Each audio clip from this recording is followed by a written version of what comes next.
Today, we're going to begin looking at a speech given by Jeando Masoero, the creator of the initial Alexander technique, to an audience of Alexander technique teachers in 2014. I think this speech contains a lot of extremely valuable information that can give us a solid basis for understanding how the human postural system really works. I'll link a PDF of this speech in the description if you'd like to read it yourself, and it does include some pictures and footnotes that make it quite a dense and rewarding read. It may be a little technical for the average person and was aimed at an Alexander technique audience, so it's not necessarily the easiest read if you're quite unfamiliar with the subject. I intend to bring you some simple explanations of the important information that is contained in the speech, which is entitled, A Technique for Learning to Think to Develop Intelligent Physical Behavior. To me, one of the most interesting claims in the speech is about the basic conception of muscular contraction. He says, in all academic textbooks steeped in the neuromuscular model, contraction is the idea that the activated muscle will exert a force and shorten, producing a mechanical effect on the skeletal segments it is attached to, thereby bringing them closer together. This is an idea we are likely familiar with. When a muscle contracts, it shortens and moves the bony structures it's connected to closer together. This idea, however, is not the full picture. In the new neuromusculoskeletal model, the muscular mechanism is not seen in isolation from the bones and the skeletal adjustment. When a nervous impulse reaches the muscle, there is a contraction. The muscle will produce a force that potentially could make it shorten, but, and it is a major qualifier, the effective result of that contraction cannot be detached from what will be the direction of the action of the skeleton on the contracting muscle. What the old model is missing is the effect of the skeletal system and our ability to direct our skeletal system using our conscious mind. Of course, a muscular contraction can cause a muscle to shorten, but Masoero lays out 3 types of muscular contraction that are possible.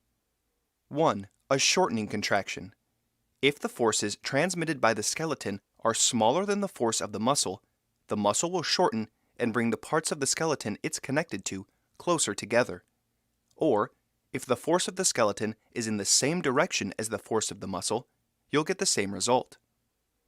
For instance, the latissimus dorsi connects from the top of the back of the pelvis to the upper arm.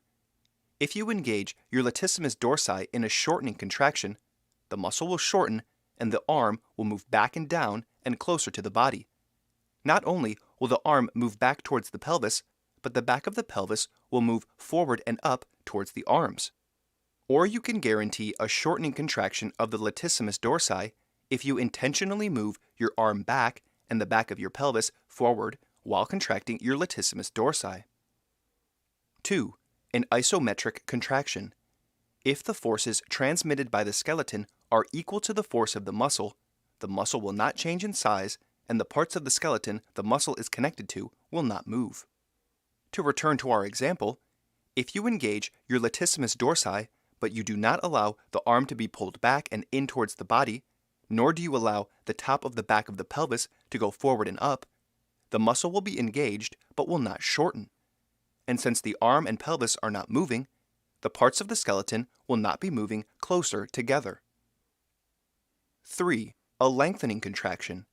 If the forces transmitted by the skeleton are greater than the force of the muscle and are in the opposing direction to the force of the muscle, you can cause the muscle to lengthen while you're contracting it. In such a contraction, the parts of the skeleton that the muscle is connected to will move apart during the contraction. So if you engage your latissimus dorsi while consciously moving your upper arm forward and out and the back of your pelvis back and down, the muscle will be lengthening as it contracts.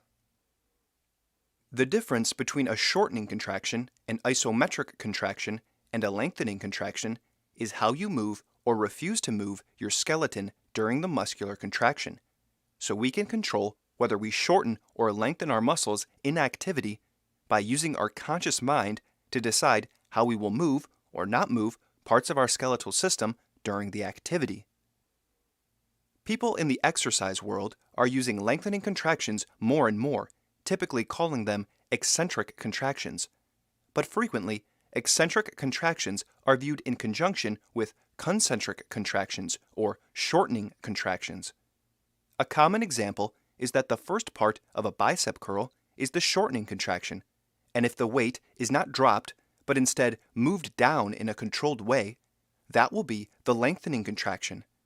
But we are not looking to get lengthening contractions in one muscle as part of a specific exercise, or simply to get stronger. We want to maintain lengthening contractions all the time, so that our body stays lengthened and appropriately widened. For instance, if you habitually keep your arm pulled back and the top of the back of your pelvis pressed forward, as most people do, you are maintaining your latissimus dorsi in a shortened state. Whereas, if you keep your upper arm forward of your torso and the back of your pelvis back and down, you will maintain your latissimus dorsi in a lengthened state. The difference, again, is how you orient and direct your skeletal segments. And skeletal segments just means parts of your skeleton. We want all the muscles of the body, and particularly the torso, to be appropriately lengthened during all activity. Lengthening contractions, for us, are not an exercise. They are the general condition that we want to maintain in our muscular system.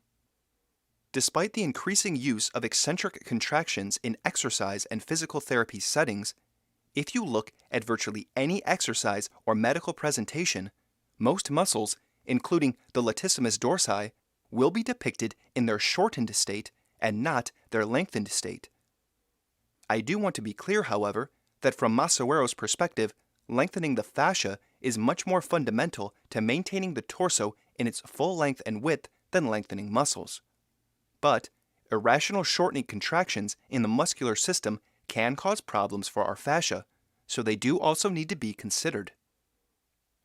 If the geometry of the skeletal segments could be consciously ordered so as to use the load of each part and the passive external forces acting on the skeleton in order to oppose the direction of shortening of the muscular contractions, then the subject would have at his disposition a treasure of highly efficient forces and the responsiveness of an elastic structure. In view of the nature of the geometry of the human structure, it is clear that the resulting lengthening contractions, or antagonistic pulls, would be maximum when the stature or skeletal chain is maximally lengthening, the exact condition of coordinated support that we have studied.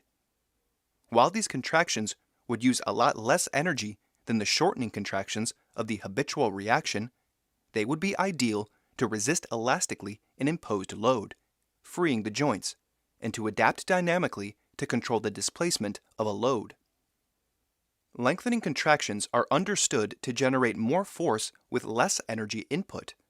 Though muscles are not the same as fascia, just like with fascia, muscles will have increased elastic resistance when they're lengthened as opposed to shortened. The connective tissues that muscles are connected to will also be lengthened when the muscles are lengthened, so they too will be better able to provide proper elastic resistance. That extra resistance is of great benefit, and Masoero lays out how we get there. We need to consciously direct our skeleton in opposition to the muscular contraction, which would otherwise shorten the muscle and bring the parts of the skeleton that the muscle is connected to closer together. Masoero says, "For a long time, the scientifically accepted reductionist model of human motor control was the neuromuscular model. According to that model, it was believed A. that the brain effectively stores motor programs of postural reaction in the form of a melody of effectors' impulsions directed toward the musculature, and B. that the muscles would generate movement and also break and stop movement by the same agency, i.e., by exerting forces through a shortening contraction, no other forces being thought necessary to stabilize the human frame. The belief sustaining this model was that the muscular system and the skeleton were totally subservient to the nervous impulses coming from the motor systems in the brain, and that motor coordination was a specific area dealt with by the localized brain system called the motor region. This idea that motor coordination is the result of only the subconscious motor region of the brain is wrong. The conscious mind is hugely important in general motor control, and if it's left out, you're at the mercy of irrational habits. We can turn a shortening contraction into a lengthening contraction by applying our conscious mind to our skeleton. We can decide, I will not allow my arm to be pulled back, even while engaging muscles that, by the old neuromuscular model, should inherently pull our arm back. But we can only do that if we apply our conscious mind. Of course, the people who came to the idea that muscular contractions inherently shorten weren't dummies. When muscular contractions are not opposed by the weight of a load, they will result in shortening. However, we know that the weight of the skeleton can serve as the load that opposes shortening during a muscular contraction, if we consciously direct our skeletal segments in the correct way. But if you don't understand that, you will assume muscular contractions inherently shorten. This is the trouble when you're missing a fundamental piece of the puzzle. The assumptions you build from that incomplete understanding will not just be wrong, they will sabotage your further inquiry. The shortening that is observable during most people's muscular contractions is due to the fact that they're not directing their skeletal segments properly. Masoero quotes from a paper entitled Postural Perturbations, New Insights for Treatment of Balance Disorders, that says, recent studies of responses to postural perturbations have provided new views of how postural stability is controlled. Previously, balance was viewed as resulting from a distinct set of reflex-like equilibrium responses elicited by stimuli to a particular sensory system and neural balance center. More recently, balance has been viewed as a skill that the nervous system learns to accomplish using many systems, including passive biomechanical elements, all available sensory systems and muscles, and many different parts of the brain. We believe that balance can no longer be viewed as a totally reactive response to sensory stimuli. Instead, results from platform studies have shown that equilibrium control is quite proactive, adaptive, and centrally organized based on prior experience and intention. The outdated model says that we maintain equilibrium through reflex-like responses that are produced by our subconscious mind in a specific part of the brain. The new model recognizes that maintaining equilibrium is a proactive and adaptive process that involves the entire brain, including our higher cognitive functions. To give an example of using our higher cognitive functions, we can change our performance of a routine activity by taking our understanding of a simple geometric model and applying it to our body during the activity. People often see bad posture as a physical issue, but it's just as much mental as it is physical. To get lasting and genuinely beneficial changes in the condition of our body, we need to make changes in our thinking.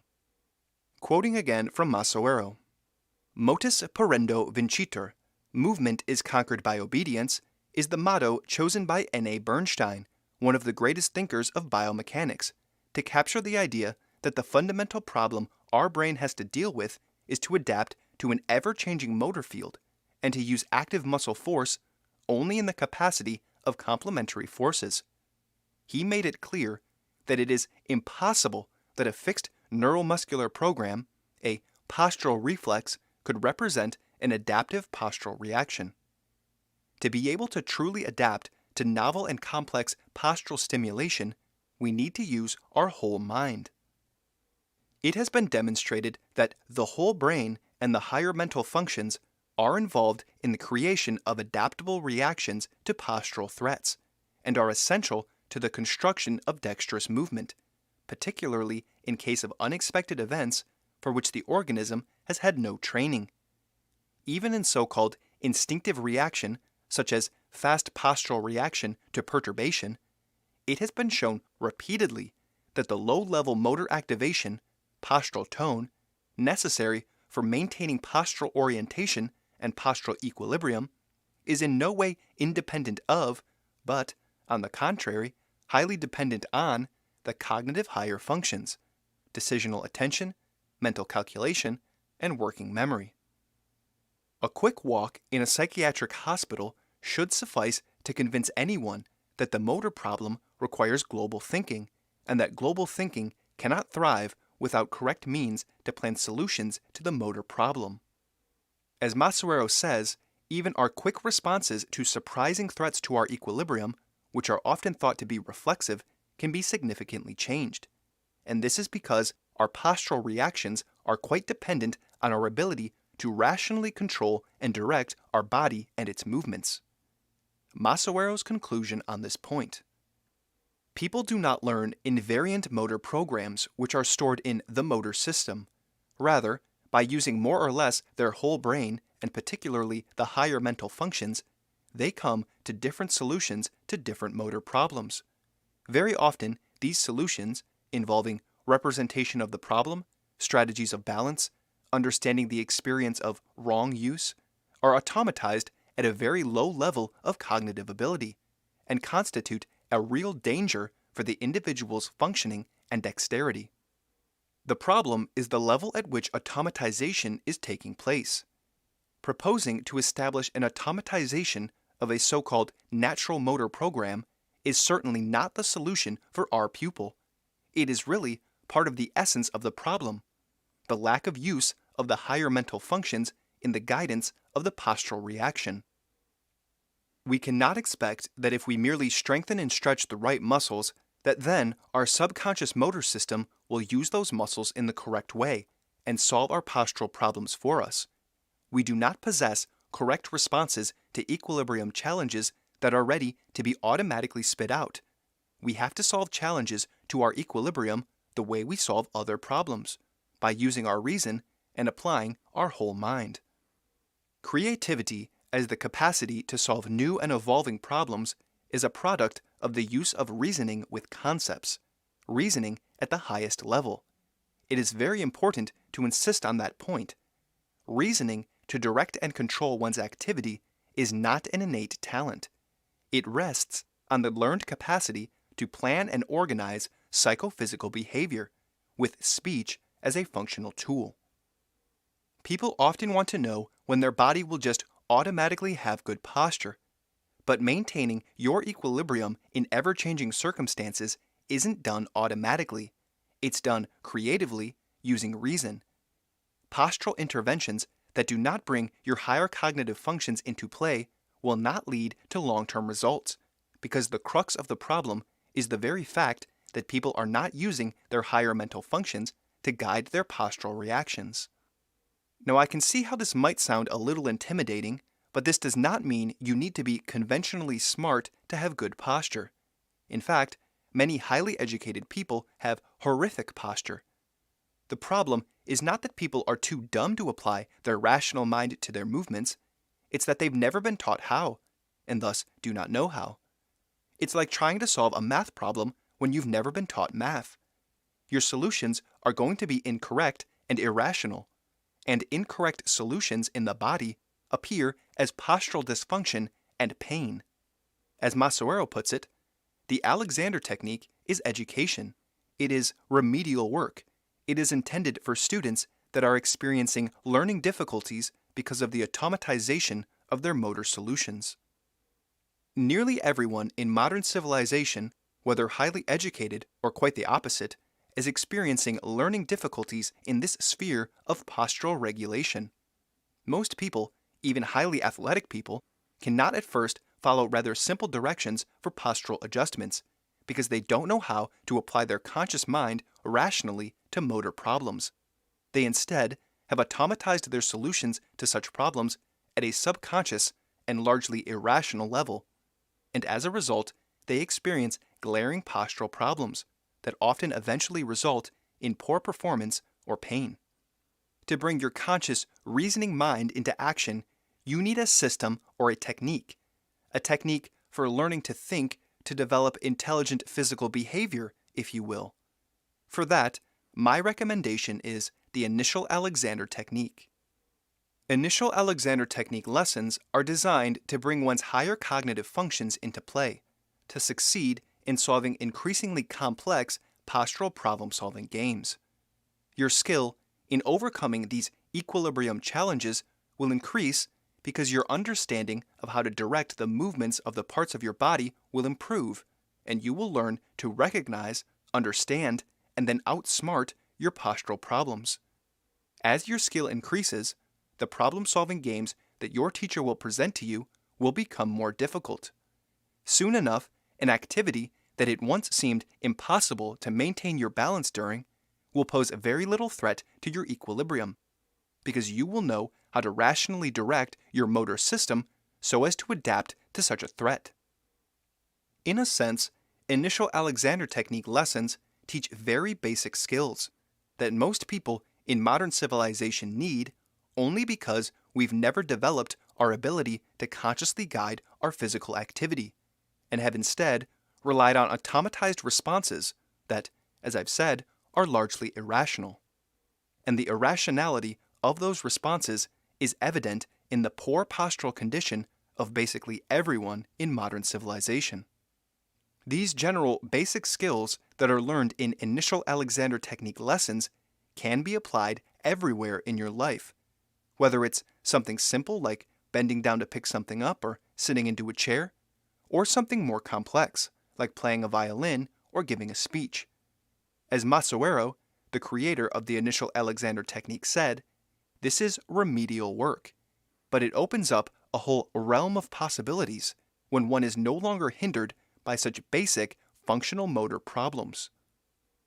More information on how to get lessons in the initial Alexander technique, which are done one-on-one over Zoom, will be in the description. Thanks for joining me again today. Questions and comments are always welcome in the comment section below.